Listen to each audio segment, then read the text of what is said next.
Good morning, everybody. Welcome to our webinar. Thank you all so much for attending. We realize that your time is precious and that you're all Zoomed out and webinared out. So we really appreciate that you've joined us today to talk a little bit about USMCA.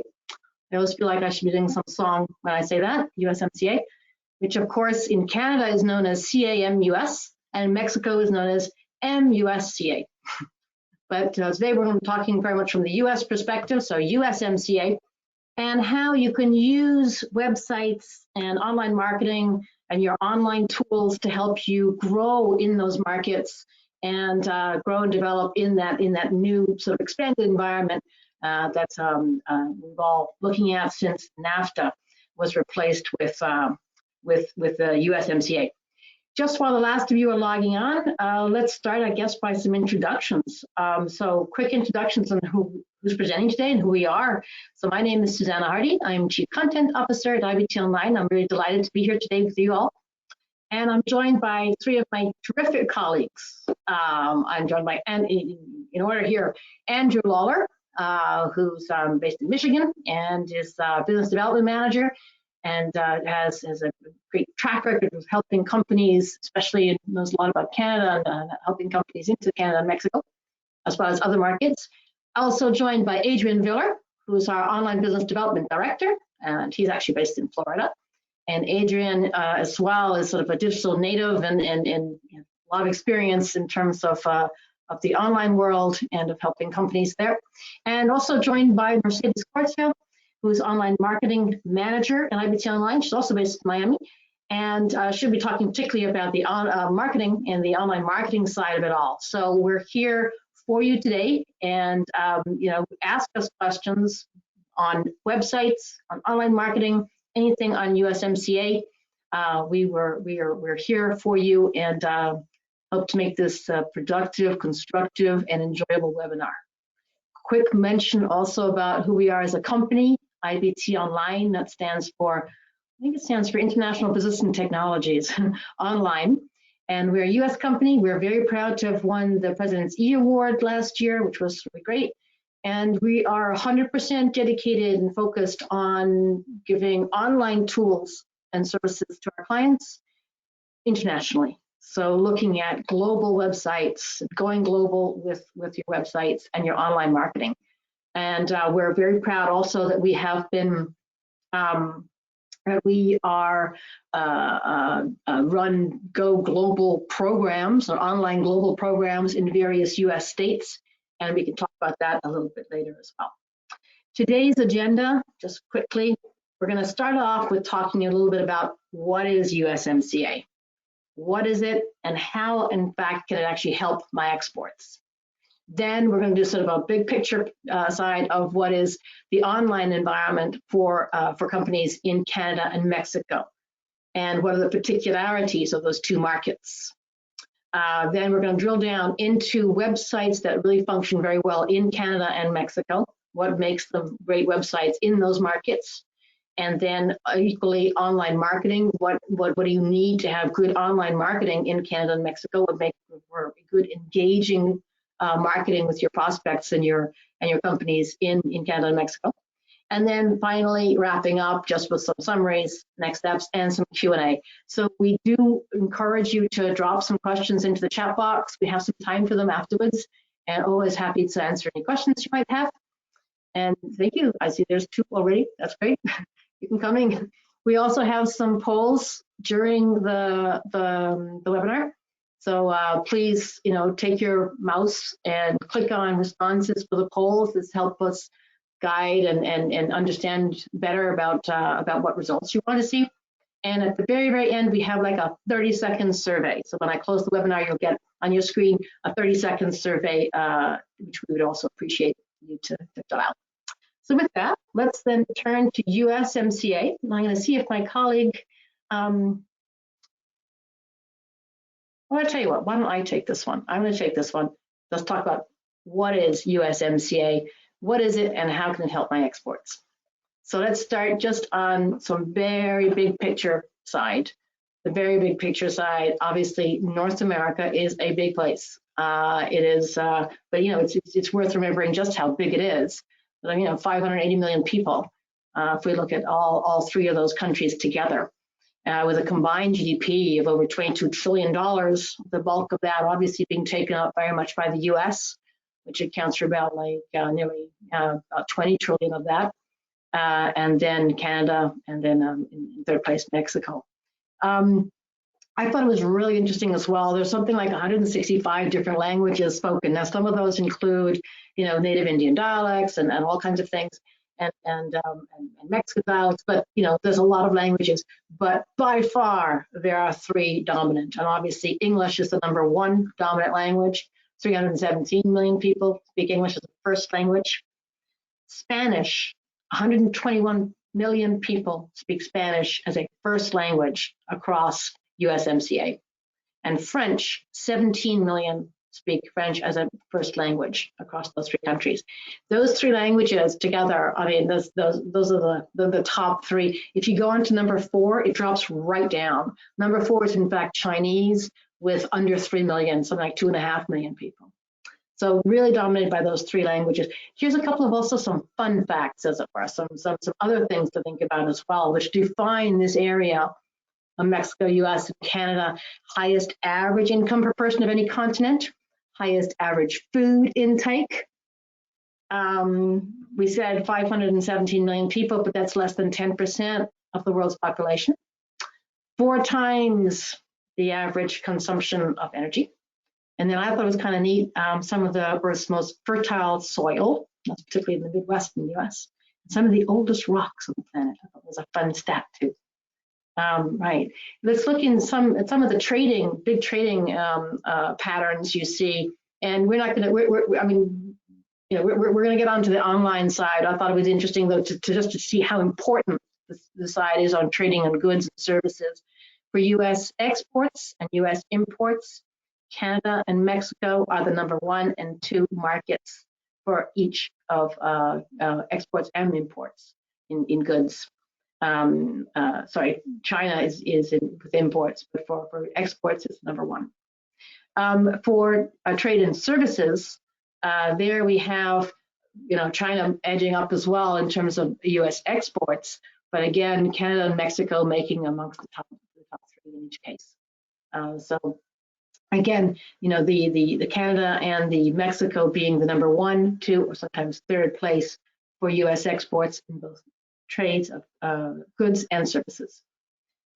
Now, USMCA, if you look at what Canada, Mexico, and the US governments are all talking about, there are basically 4 big areas that they'll highlight as the benefits of USMCA. And one of the key ones, in fact, is that it is pro-small business. There's a whole chapter, a whole section within the trade agreement that just talks about small businesses. That's quite important, I think. And one of the points that they make is that it's obviously increased profitability, and that also helps the small businesses because there's less red tape, because there are lower barriers, and tariffs means better profitability, and particularly that would help small businesses because they often don't have the extra staff that you need when you have complex trade agreements between countries and non-tariff barriers. It also protects intellectual property. There's quite a lot in the USMCA about intellectual property. And what I thought was really interesting as well is that all 3 countries promote USMCA as saying that it encourages global trade, that once companies start trading more between themselves, but if you're a mid-cap company and you've never exported, you start exporting to Canada, it emboldens you to go beyond those borders and to seek out new markets even beyond the USMCA arena. What I thought was interesting as well is that if you look at some of the key tangible changes from NAFTA, NAFTA was started, I think, in 1994. So it was pretty, pre-internet really. And so there's a lot of sort of, tangible things like, that have updated since 1994, like environmental regulations and working regulations and things like that. Access to Canada's dairy market, things like that. But what I find really interesting is this notion of free flow of data and stronger digital guidelines as well, and the free flow of data as well as the The fact that you won't be penalized for the transfer of data. This is very, very important for e-commerce. It's absolutely key. So you can expect to see a lot more e-commerce between those three markets, especially B2B e-commerce, actually, which is really strong. I think about 3 times the size of B2C. And both B2C and B2B e-commerce is expected to grow quite considerably between these 3 markets for that. So I think that's very, very important as well. There's the free flow of data, digital guidelines and protection, and all that is very good for e-commerce. And we'll talk about some of those things a little bit later. I wanted to point out as well, for us, we have dedicated resources on our website addressing USMCA, and also the development of a program called the Online Global Programs for USMCA.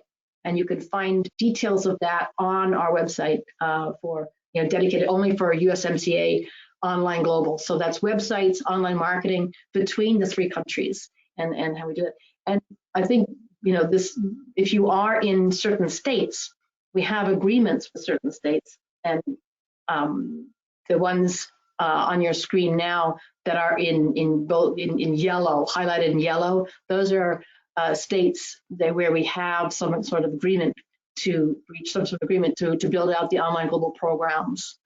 And some of these states indeed have support and grants available for their state companies looking to develop international websites and international online marketing. So, if that's of interest to you, do let us know, and we can point you in the right direction, or let your economic development agency know, and they can I'm sure they can help you. Couple of examples, and we'll go through as many examples as we can during the webinar of case studies.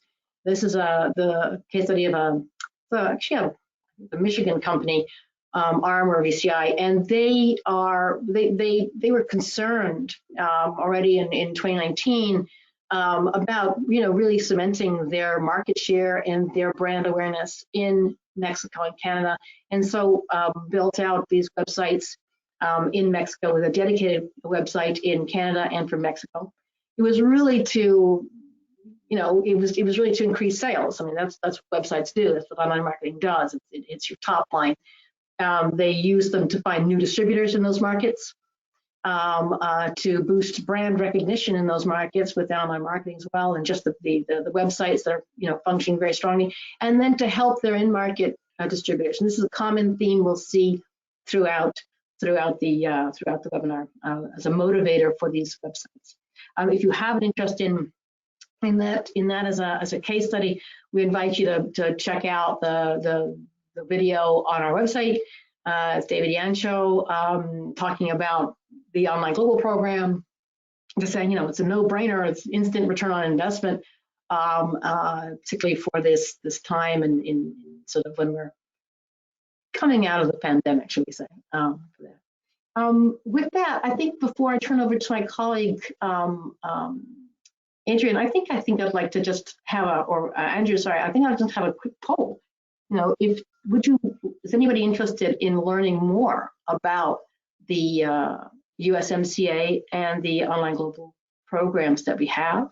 If so, please let us know. Would be very happy to get back to you or to provide you with more information. Or whatever, and I can give you some results on that. Some of you are very quick on the mark. This is great. Thank you very much for those quick responses. A lot of you are very interested in that.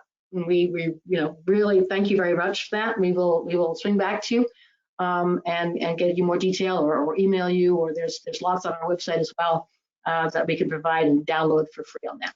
Right, I'm going to close that webinar, that poll, and turn to my colleague Andrew to talk a bit about the Canada and Mexico online environments. Andrew.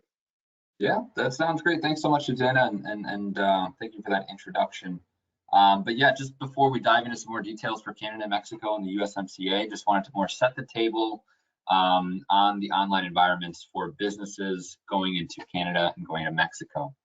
So the first market that we wanted to touch on is going to be Mexico. So this is going to be covering some of the basics in terms of their economy, their environment, their geographical changes, But some of the first things that I wanted to highlight in terms of the Mexican economy and how that affects the online environment. So, for example, if we look at the population, it's about a third the size of the U.S. It's also pretty young.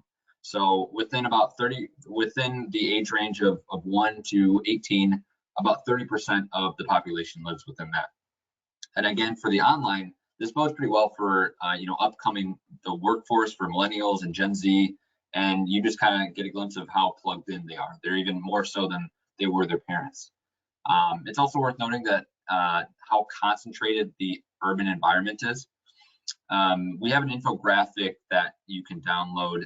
It's actually part of this webinar. So if you go to the handout section of GoToWebinar, you'll find the infographic for both Mexico and also Canada. So definitely do recommend checking that out, and control panel. But looking back to the slide here, we wanted just to highlight the size of Mexico and not to underestimate the distances between it. And as you can see, it's just a comparison the size of Texas, to this country. So we already mentioned that despite the size, it's also pretty concentrated. So within 5 cities, there's about 95% of ports that are contributed to those 5 cities. And within the 3 top cities, about 60% of internet users are within those regions. So you can see that it's very condensed. And due to some of Mexico's geographical peculiarities, with 2 high altitude mountain ranges extending through the Rockies, providing actual landline telephone services in remote areas is pretty expensive. And so you can see that actual per capita phone lines, it's pretty low compared to other Latin American countries.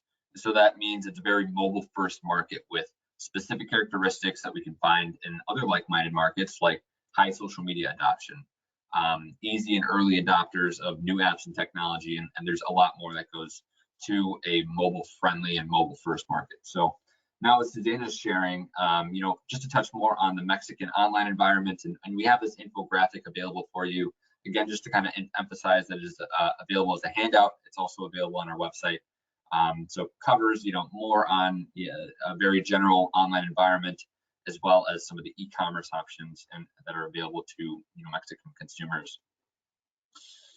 And on these upcoming slides here, we'll be touching more on the Mexico online environment as a whole, touching on the social, the mobile side, and looking at some recent statistics and how they've evolved over the last year, over the last 2 years. So this first slide, really the first thing that I wanted to point out is, you look at, again, 130 million population in Mexico, and really the first stat that kind of pops out to me is that only 71% of the population is online, which is interesting because when you look at the U.S. Population that's online, they're at about 85%. But if you remember that in Mexico, there's about 5 million people that are under the age of 5, and under the age of 14, there's about 26% of the population that lives there. So when you look at the rest of the population over the age of 14, you can kind of assume that the majority of them, if not all of them, are going to be internet users. But because they're so young, that number seems to be driving down a little bit. And between the years of 2019 and 2020, they've grown their population, 816,000 people. So they are a growing market, and within the last year, they've grown, an average of 1% of their population. So we also noticed that there's more social media users than internet users listed in the country, and so you might think, oh, how does that even happen? But that just means that there are, when you have a consumer in Mexico and they're using social media, they're going to be using multiple social media accounts. So not just one, they're going to be on Facebook, LinkedIn, connected to the online environment and driven to engage with companies online. And so on the next few slides here, we'll see that again, looking at the mobile internet users, there's about 88 million of them that are within Mexico. And on this next slide, we'll speak more to how they are spending their time online. So they spend about an average of 9 hours online on their phones, at work, which is far and above the average, which is about 6.5 hours per day. And so just to think about it, 9 hours is incredibly a lot. It really shows that they are a mobile first market. And a part of that 9 hours that they spend online, 3.5 of those hours are spent on social media alone. And the other 6 attributed to online purchases, just using the internet, and being in front of a screen. So being a mobile first market means that making mobile connections in Mexico is the way of attracting, engaging, and converting your target audience within Mexico. And on the next slide here, we're going to be speaking to that there's about 115 million mobile connections in Mexico that were made in January 2020. And by the way, that there's about 99% of the smartphones of them that use smartphones, so they're always going to be accessing internet whenever they want. And so now switching to Canada here, we're going to be speaking on their online environment, a bit different than Mexico, but still a great opportunity. So when you look at the Canadian environment, there's about 39 million people that live within Canada, and with about 90% of them living within 150 miles of the US border. So they're very, again, to Mexico, although in a different way, they're very compact. They're closer to our border, and further south, and more reachable to transportation and logistics. Now, in terms of the size, Canada comes in as the second largest country in the world, and in terms of their economy, they're the 5th largest. So that means that the opportunity really is plentiful. As far as some of the free trade agreements, they're very involved. They've involved with 14 free trade agreements with over 51 countries in the world. They've got 10 different provinces to keep in mind, including the Quebec region that speaks French, as you know, and I know Adrian's going to be speaking more to the differences of the English-speaking Canadians and also French-speaking Canadians, as they're both their official language. And then just very much like the Mexico infographic, we have one for Canada, and it is listed in this webinar alongside our website as well. So just to also note some of the nuances that Canada has online, we just want to say that Canada is very plugged in. They've got about 35 million Canadians that live within the country, and 94% of that population uses the internet. And that's not just for the occasional Google search, because Canadians are spending about 6.5 hours of their time every day online. This is more than we have in the US, where here in the US, there's only about 82% of Americans that are online and daily. So it's a little bit surprising, but it is true. So here's another thing that we can highlight. Canadians love to use their mobile phones. There's about 96% of Canadians that have a mobile phone, and of that, almost all of them are on smartphones. So this means that Canadians are plugged in at any time, anywhere. And again, this showcases that Canada is a way more mobile enabled than what we have here in America. So in fact, Canadians spend an average of 2 hours and 45 minutes on their mobile phones accessing the internet every single day. One of the other major features that the Canadian online environment showcases is that they're much more aware and sensitive about online privacy, data protection, compliance, regulations, and we'll give a bit more detail about those and what they mean as we dive deeper into this presentation. But just to contrast, here in the US, there's about 26% of people that express concern about how companies use their personal data. In Canada, it's about 45%. So they're very concerned with those issues, especially in relation to this agreement and how it affects their privacy when sharing online. So something to keep in mind when doing business with them. And also, Canadians are getting more social, over the past year, and as you see in US and Mexico, they follow the same trend. They've grown in population about 1% over the past year, growing about 328,000 people. They're growing in mobile connections at about a clip of about 3% per year, growing about 1 million since January 2020. growing 300,000 in internet users, and also most notably growing 8% in active social media users. So incredibly more social focused, growing at about 2.4 million more users that are using social media platforms to be engaged, speak with companies, start the conversation, and of course convert online. So with that, I am going to then pass it over to Adrian, who's going to be speaking more to some best practices for Mexico websites. Absolutely. Thank you so much, Andrew. Good morning, buenos dias, and bonjour, everybody.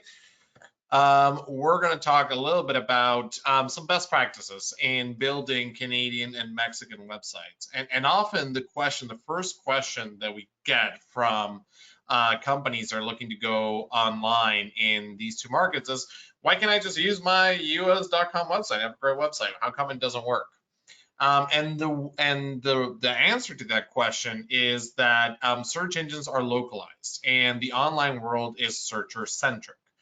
What that means is that there is a different Google experience for each of the 192 countries and regions that are out there. So you always need to put your customer at the center. So if you have a website for your company and you want to reach prospects, let's just say in Mexico, you might think, oh, let me just add, some content here in Espanol, and the internet is going to do the rest. And unfortunately, that's just not how the internet works. So here's what the difference is. Search engines, Google, which is the main one that is used worldwide, but also similar ones like Yandex and Bing and Baidu, and even YouTube, Amazon, Facebook these days. They're all searcher centric. So the search engine looks at who you are and where you are and delivers content that is relevant, that it thinks is relevant to you. So it'll take a couple of additional pages and additional clicks if you're only using your us.com website to market to those regions. And it will still think it's not highly relevant to the target audience in those markets. So your website will be, for all purposes, practically invisible. So what you want to do if you're targeting the Mexican market is or here's what happens. If you're trying to target the Mexican market and you have a searcher there, they're going to go to google.mx and they're probably going to enter a search query in Spanish.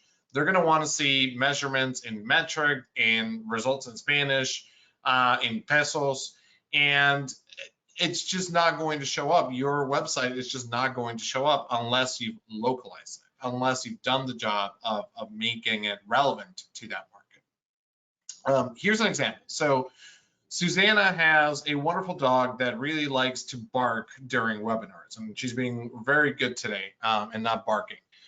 So we've talked about squeaky toys, and we've done searches. Andrew did a search on one side of the lake in Michigan, and we had a colleague of ours who's in Toronto on the other side of the lake do another search for the same squeaky dog toys, and just look at how different the results are. This is searches in English, not more than 100 miles apart, in the same sort of geographical area. And yet, because you've done the search in different countries, it's going to generate different results. So if you look at what's indexed on the Canadian website and what's indexed on the Michigan results page, you'll notice that they are completely different. They go to different websites and they're for different companies. So searching in the same query in the same language on Google search engines in different countries generated vastly different results. And you can imagine this is further expanded if you have different languages involved and further geographic distancing. So let me tell you a little bit of an example and a case study here of New England Machinery. New England Machinery is a company based in Florida, despite the name. And they decided to build localized websites for Canada and Mexico because those are their two biggest markets. That's where most of their exports went, Canada and Mexico. And so they thought that they deserved their own websites. And this was specifically important in a year like 2020, where because of COVID and the pandemic, they weren't able to attend trade shows. They weren't able to meet with their customers as often as they could. So having business development websites in those markets was specifically important to them so that their customers could find them and could stay in contact with them. So again, one question that we hear quite often, and this is specifically with relevance to Canada, is how many English language websites do you need? I already have a us.com website. Do I really need more English language websites? And the answer is absolutely yes. As you can see here on the map, there are 2 countries in North America that speak English. There is 1 country in South America that speaks English, 24 in Africa that speak English, 3 in Europe, 5 in Asia, and 18 in Oceania that speak English. And the experience, just as we saw with the squeaky toys example in Canada and the US, is the same experience when you do it from when you do a search from those other English-speaking markets outside of the United States. So English is the most widely spoken language in the world, especially for business, and it makes sense it could make sense to have 1 English website for all English speakers. But as we've talked about, in the online world, details matter, and different English dialects use different keywords, and getting the right keywords is essential to being found, understood, and be easy to do business with globally. 63 different countries claim English as the national language, but just having 1 English US website will not give you instant access to those 1.5 billion English speakers. So take a look at the table you have on your screen. Here you have, some of the differences, some of the nuances, and some examples of how spelling, vocabulary, and metric systems change across, let's just say, the top 3 English-speaking markets. You have US English, and then you have Canadian English and British English. We have some of the same terms, and notice how the spelling changes, notice how the vocabulary changes, and notice how the measurement systems are not the same. So in terms of some other additional or a little bit of a deeper dive into Canadian English, it's an interesting language, Canadian English. It's a little bit more like British English, at least when you write it up, than American English, although it sounds a lot more like American English. And Canada usually follows the British and the French way to spell words. So center would be TRE, not TER. Color would have a U in the middle of it. And then they also tend to use double consonants when adding suffixes to word, like traveling will have 2 L's instead of 1. Counseling, traveled. So all of those conjugations of verbs that end in an L traditionally will take on a second L, as opposed to in American English where you don't have that. And then, you have a few unique examples, particularly related to the automotive industry, which is, obviously a big in both the United States and in Canada and Mexico. But in the automotive industry, Canada tends to follow American spelling due to the close trading relationship, especially with Michigan being just on the other side of the border of Ontario. And Canadians tend to use terms like truck and tire and gasoline and curb and aluminum instead of the British equivalents of a lorry, a tire with a Y, petrol, curb, and aluminium. So Canadian English is kind of an odd duck. It's a weird amalgam of American English with British roots.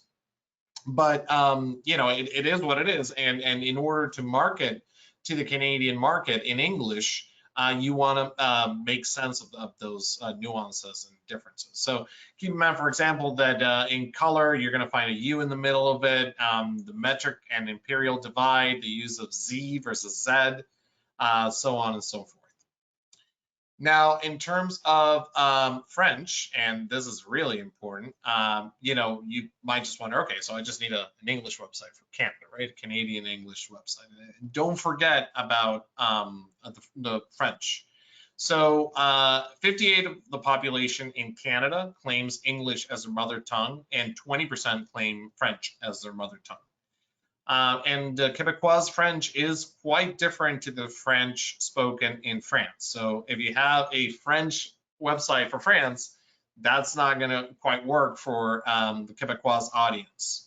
So one of the questions you have to ask yourself if you're targeting the Canadian market is whether you need that additional Quebecois French website.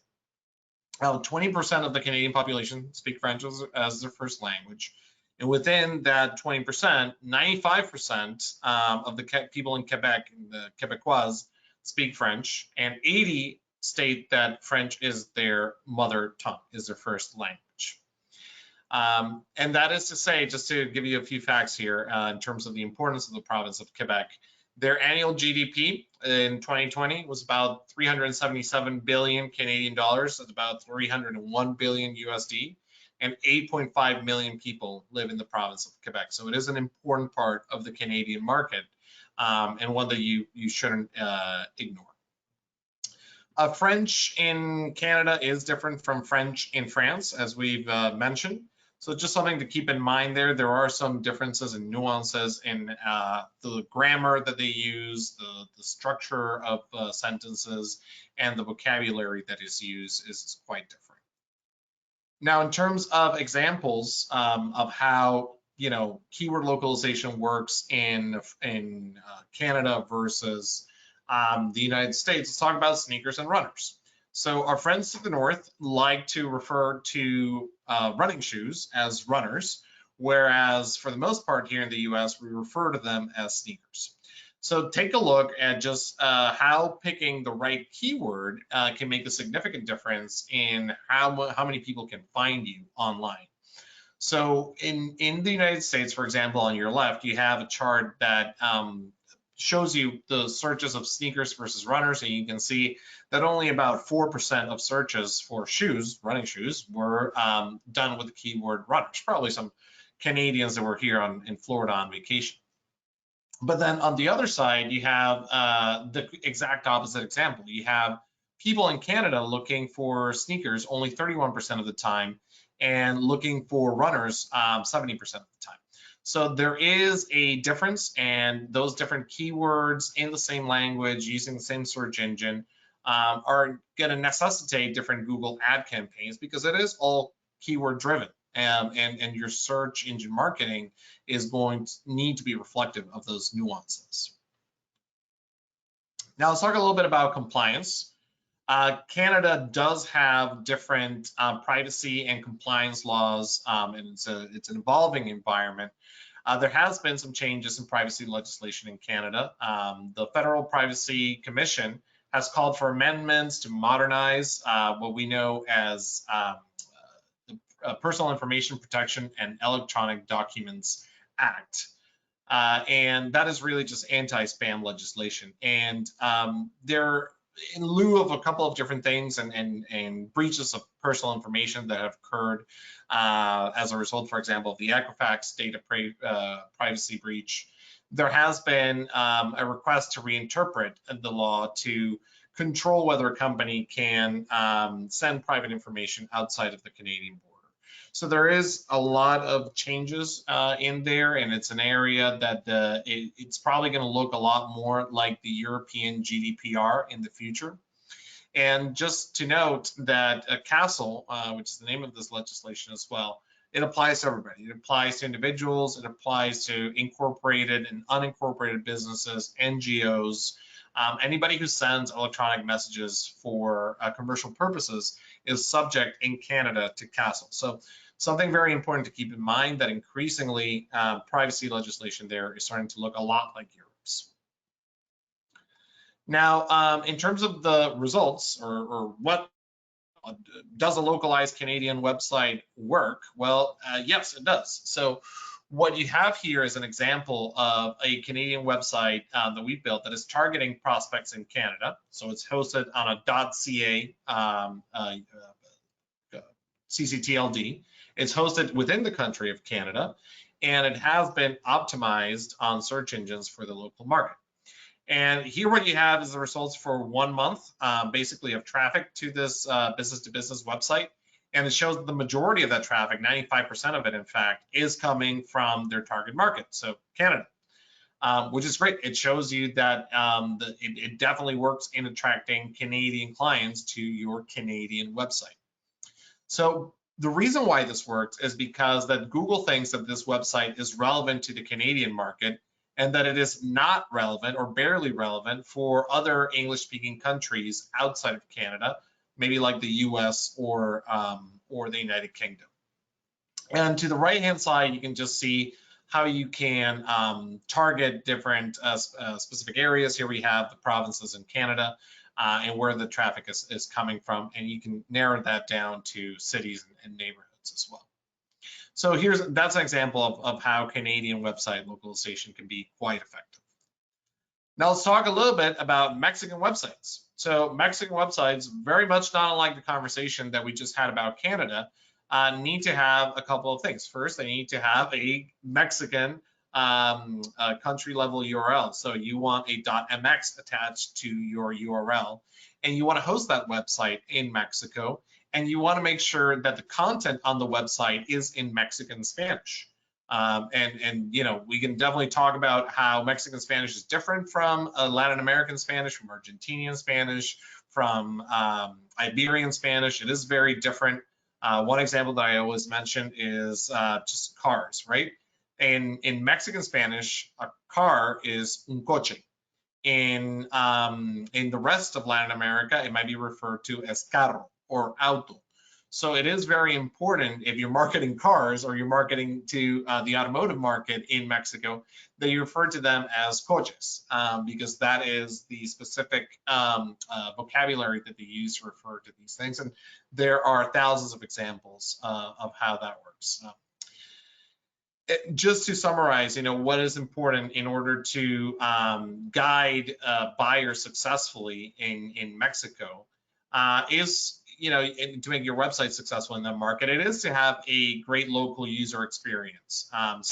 So to have the right keywords, to have Mexican Spanish, to use the Mexican peso as a currency on the website, make sure you're using metric, make sure the website is locally hosted in Mexico, make sure that it's digitally compliant with Mexican regulation, mobile friendly. Andrew just talked about how many people in Mexico use mobile. And increasingly, people are turning to research businesses and research purchases on their mobile phones before they ever buy anything. Have relevant images, local testimonials, and contact details. For example, the use of WhatsApp. WhatsApp, you know, maybe we don't use it as much here in the United States, but in Mexico, for business purposes, almost everybody uses WhatsApp. So that's one important consideration of something you want to incorporate onto your websites, perhaps having a WhatsApp number where Mexican business inquiries can come through on. And then, of course, have relevant online social media that utilizes the same platforms where the audience is. Now, here's an example, again, of another localized website, this one that we did for the Mexican market. And so it is hosted in a .mx. It is, in terms of the URL, it is also hosted in Mexico, and it has a lot of search engine optimization done for the local Mexican market. So here's a month's worth of traffic on this B2B site, which shows that 87% of the traffic coming through is from Mexico, their target market. So clearly it works. Not only that, but if we look at the totality of it, 98% of the traffic is coming from Mexico, Chile, and Colombia, which is showing you that Google thinks this website is mainly relevant for Mexico, maybe a little bit relevant to people in other Latin American markets, but barely. It's not registering significantly in other markets. And it's just another a great example of what you can do on the right-hand side to target specific markets, whether you're targeting Mexico City or Monterrey or Guadalajara or some of the other major markets in Mexico. So that's the reason why this happens. It's a reason and an explanation of how search engines work and why you should invest in localization to Canada and to Mexico. And now I guess I'll pass it on to Mercedes. Mercedes is going to tell us a little bit about best practices in online marketing for the Canadian and Mexican audiences. Mercedes, over to you. Before Mercedes jumps in, can I also jump in, please, just to do another little poll, just to interrupt the flow? Sorry about that. Of course. Absolutely. Thank you. I just wanted to ask if people are interested, particularly in websites, if they're interested in like website localization, is that something that you want to learn more about? Should we do, website localization and the USMCA online global programs? If so, let us know. We can circle back to the other poll and let you know. And again, thank you very, very much for that enthusiastic response. We will circle back to you in due course with some data then about the USMCA online global programs. Thank you very much for that. And then I'm going to close this and pass back to Mercedes. There you go, Mercedes. Here we go. Thank you so much, Susanna, and thank you, Adrian, for the presentation. Well, now we're going to be talking about best practices Canadian and Mexican online marketing, some of the different strategies we've used to drive relevant traffic and create good inquiries and drive good inquiries through our marketing strategies to clients that are looking to expand their exports in Canada and Mexico. Perfect. So let's first dive into the Canadian market. A little bit of data. This infographic, actually, you can find it here on the right side of the menu in the handout.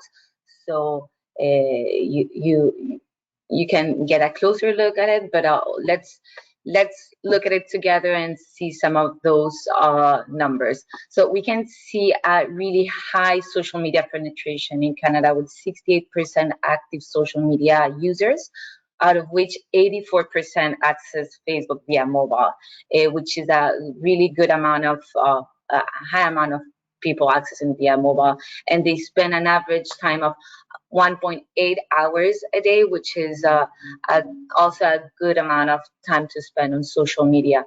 And actually, we have more resources on how to grow experts in Canada on our website. So feel free to go to our website after the webinar and check the different videos that we have there to learn more in depth some of the strategies we're using with our clients. But here we have an example of New England Machinery that has, as Adrian was mentioning, a website for Canadian market, which has been localized for Canada and is ranking really good on search engines. It's doing pretty good in the market, getting a lot of traffic, also with the help, not only SEO, but also with the help of all of the marketing strategy that we're putting into it.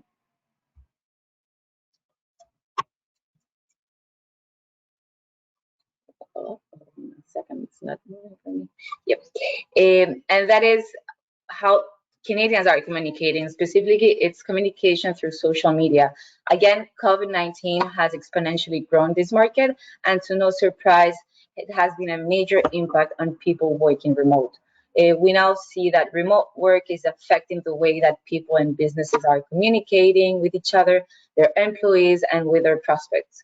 With 68% of the Canadian population on social media and 84% of those individuals who are accessing it on mobile devices, it is a tool that businesses should take advantage of, especially when you look at the average time spent on digital media, which again, it comes out to 1 hour and 8 minutes per day, which, as previously mentioned, it's a really good amount of time. But all of this is really good news for companies and exporters. It means that you as a company know exactly where your clients are and your prospects are spending their time and what they're doing.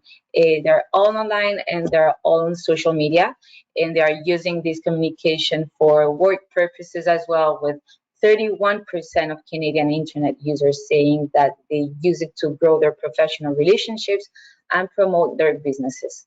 The key takeaway here is that you can use this too. Those platforms are platforms that we use on a daily basis and very user friendly. So those are good platforms to reach your target persona for your business. And online is not just for B2C companies and promotion to the end users, it is also for B2B and even for B2G too. Well, here in this graph, this table, we can see that 94% of Canadians have an internet connection, which 68% engage on social media every single day. And we see that Facebook is the leading social media network Canadian use, followed by Pinterest. And Canadian interactions with businesses, they really like to engage with businesses on social media.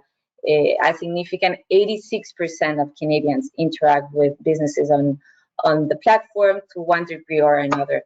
They might share their content, they might comment, like, or just click on the post and maybe go to their website and engage with the website as well. All age groups reported they spend over 80% of their social media time interacting with companies. So it's a really good platform to be in and start having a good presence in. Canadians are, again, they're very, not only interacting with businesses, but they follow a lot of businesses to be on top of the news of these companies. So now let's take a look at one of the clients, which is MPI.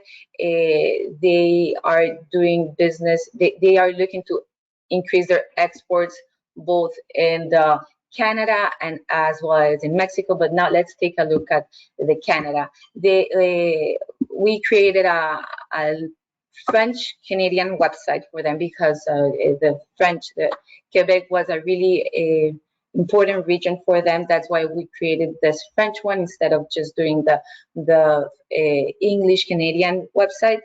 MPI wants to make sure that they're reaching both the English and French, so that's why we also have the English, but that would be the US English and also added this French one.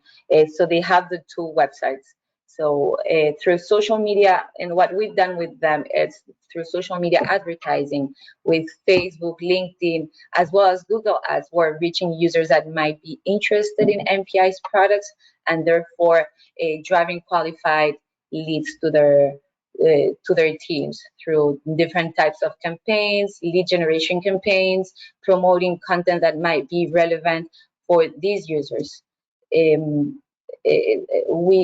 What we normally do is start with content that is a little bit generic about the company, and depending on how users are reacting to it, we then post and publish more product specific content that we've seen people reacting very positive to and are driving good results and therefore leads to the clients.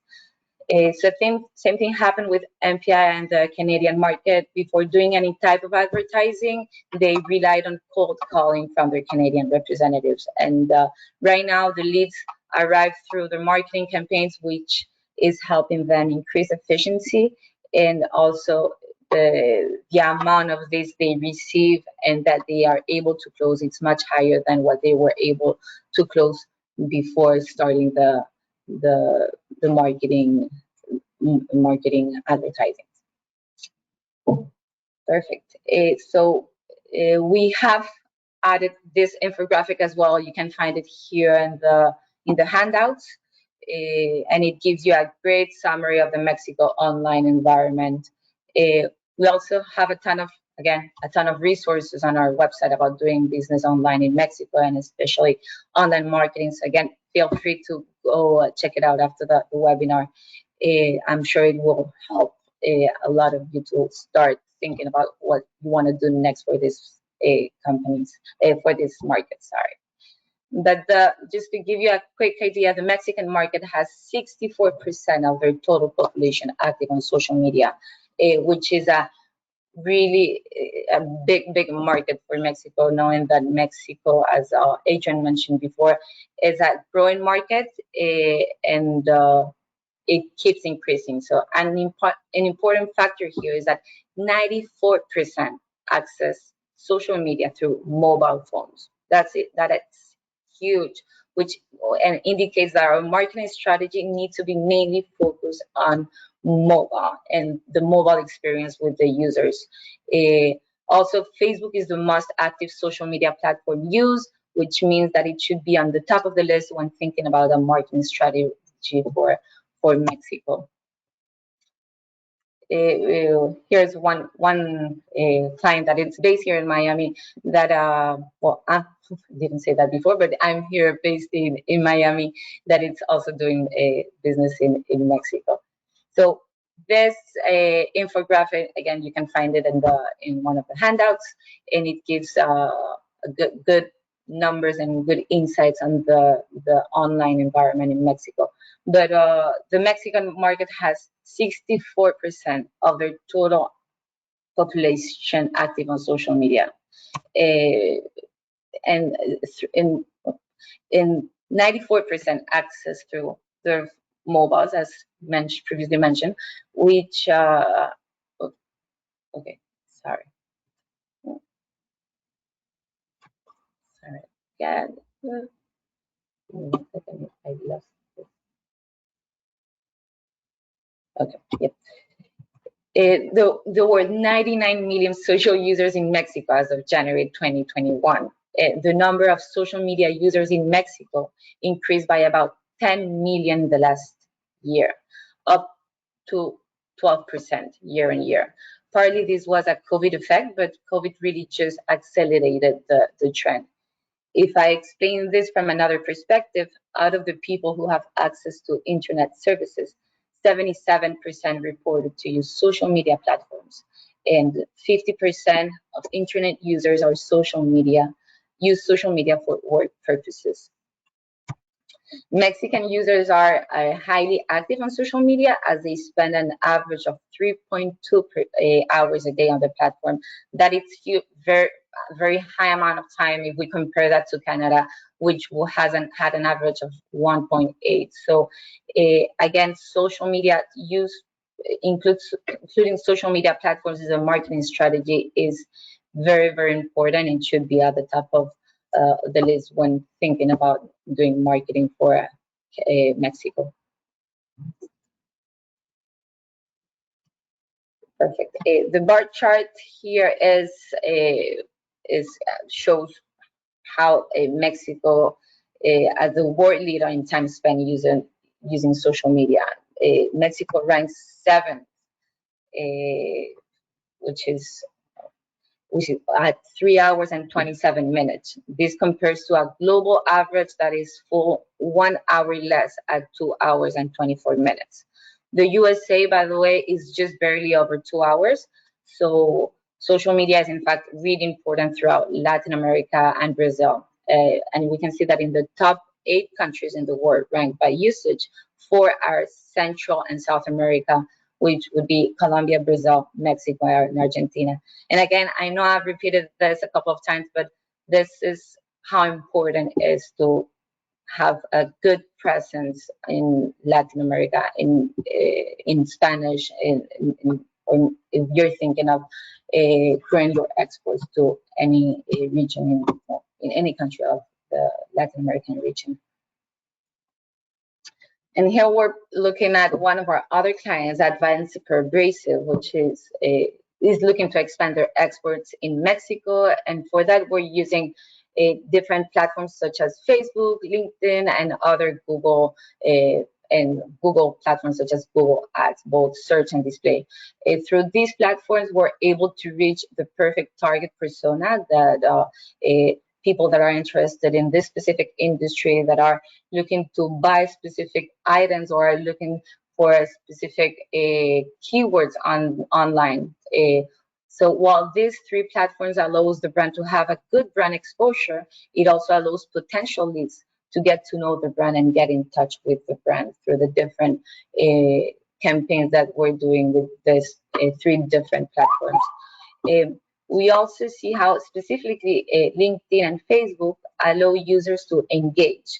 And we know that Mexicans love to engage with content on social media networks. They always have something to say, something to share with their communities. So the interaction it's really high when we compare it to engagement in Canada, Europe, or even the US. So a good tactic that has proven to drive good results, it's doing WhatsApp campaigns on Facebook. I know Adrian mentioned that before, that how since they're spending so much time on their mobiles and while navigating on the internet, they like doing business on WhatsApp. I mean, we've launched several campaigns on Facebook, driving people to contact through WhatsApp, and the results have been great. So that's something to consider when creating a Facebook ad. We know they like to receive faster response rather than sending an email and waiting for the representative or the team to reply to that email. They like that fast interaction to be able to get fast responses to their questions. So while Facebook as a platform helps brands have a wider reach to users showing interest in specific industries, LinkedIn, which is considered a very premium platform, helps brands reach very qualified users, because we know that LinkedIn is where the professionals, business people are, and where they might also be on Facebook, but they use the LinkedIn platform more for business or business ideas or business related content. So we're able to find our audience by targeting specific companies that we want to reach, by specific job titles that we want to target, and even seniority. However, it comes to a much higher cost than when doing some advertising on Facebook. But again, it's a premium platform, and the return on investment tends to be much higher, because people that are reaching out to you are people that work at a very targeted companies. But at the end of the day, it's a combination of using both platforms, Facebook and LinkedIn, that helps the brand have the exposure, the brand awareness, and receive qualified leads. So, and same that happened with the Canada. What SIL was doing before starting doing marketing was they relied on cold calling. So now with all this marketing, online marketing, it's making things much easier and faster. I see. Okay. So here's a great example of how different buyer persona interacts with social media campaigns. This is an example from a Facebook campaign where we were promoting the same product, similar imagery and message, although of course localized and staying relevant to our local audience. So if we look at results for the specific post for the UK, over 1,200 engagements, and we were super pleased with it. But then you look at Mexico, and we were blown away with over 20,000 engagements. If we stopped our analysis at this, we could infer that our campaign in Mexico worked better, right? Well, not necessarily. Higher engagement doesn't necessarily mean higher returns or higher, more people getting in touch with you. So if we look at the full buyer journey, here we get the full picture. You need to know each market specifically and how they react, so that you look at the numbers in several ways. For Mexico, for example, we know that the market engages easily and they're incredibly reactive and responsive, unlike the more served Brits. But if you look at the actual conversions, so that's the important bit for companies, as it indicates how many actually went out and bought or asked for a quote. The numbers are pretty similar. So you can see that with the green and yellow bar charts, those show the conversions or sales rather than just the likes, which are shown in blue and red. We know from experience that in the UK, less engagement doesn't necessarily mean lower sales, and that you need to get those higher levels of engagement in Mexico to get a good level of conversion. And conversion means sales. So each market is specific, and you need to take into account the market specifics. And with this, I'll pass it on to my colleague, Susanna, that will wrap up the presentation.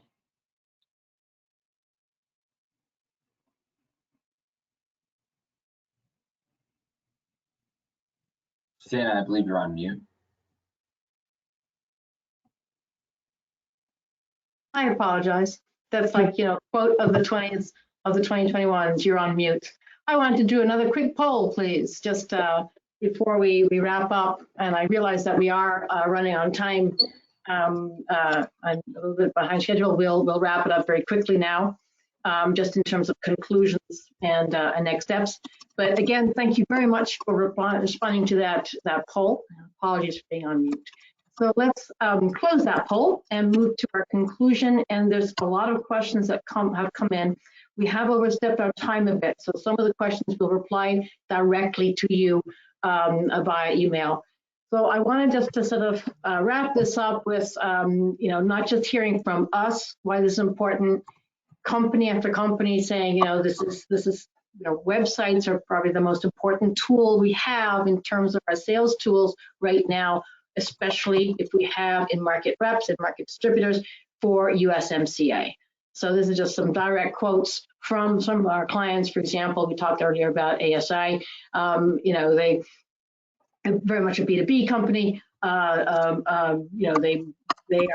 have now moved and incorporated online tools into their sales process. They spent 2020 doing that, and now branching out 2021 very strongly into the online sales, as well as getting back on the road at long last. They are finally happy to actually go and see their clients as well. The other sort of wrap up point, the other action item that we wanted just to remind you of, we do have this USMCA online global programs. Please do check out our websites and for that, and there's a lot of resources that you can download that are free of charge. And we do have state-specific online global programs where some states actually, will support. If you're eligible, they'll give you some support. So do check that out if there's some support that you can have in individual states. We're looking at that. And I guess our final sort of conclusion really, and thank you all for staying so long, is really the online world. As Adrian said, it's really a detailed, online tools are very much detail oriented and they're localized. So that means that all of your prospects are going to search for you in the way that they are comfortable searching. So they're going to search on their platform. So if you're looking for great Mexican prospects, you need to have it on at .mx, and engage with them on their terms. Same for Canada. So those localized websites, that localized online marketing that Mercedes was talking about, allows you to just to get found and be understood and do business across those markets. With that, I'm going to turn over. We have. I'll tell you what. We'll do 2 questions. How about that? And for the rest, we will get back to you directly through emails. Andrew, if we build a Canadian website, can I convert it into an e-commerce website later down the road? Maybe Andrew or Adrian, you could answer that. Yeah, no, I can take that. No, it's a really good question. That's something that that our clients actually we see quite often when they're building websites, and specifically for e-commerce, B2C or B2B. Yep, there's a lot of plugins, and specifically, with WordPress. When for example, if you built a WordPress this development website, there's a lot of plugins that allow you to build a shopping cart and more e-commerce functionality behind that. The program that they use is WooCommerce, so those go pretty synonymously together, but that's one way we've seen it. Okay, and Adrian, how long on average does it take to build these websites? It takes exactly 3 months for us to deliver a online global program from the time of kickoff to the time of go live. It is a 3-month build program with a very specific and detailed roadmap, and where companies have full visibility as to what's going on with the websites at all time, who's working on what. Yeah, there are quite a lot of questions about e-commerce, in fact, and I think it's best though that we sort of wrap up, because we'll answer your questions directly via email. We have we promised to keep this under an hour, and we're overstretched it. But thank you so much for your time, and I wanted to thank my colleagues especially for presenting and sharing their experiences and things. Mercedes, Adrian, and Andrew, thank you all so much for this, and most of all, thank our audience for being there and for sticking with us and asking all these questions. That's great. We hope to see you all soon, online and offline. Wouldn't it be great if we all could meet up soon again? And thank you all so much. Stay safe, stay well, and please answer our survey, which is going to be on just when I close this webinar. Thank you. Bye-bye. Take care. Thank you all. Thank you.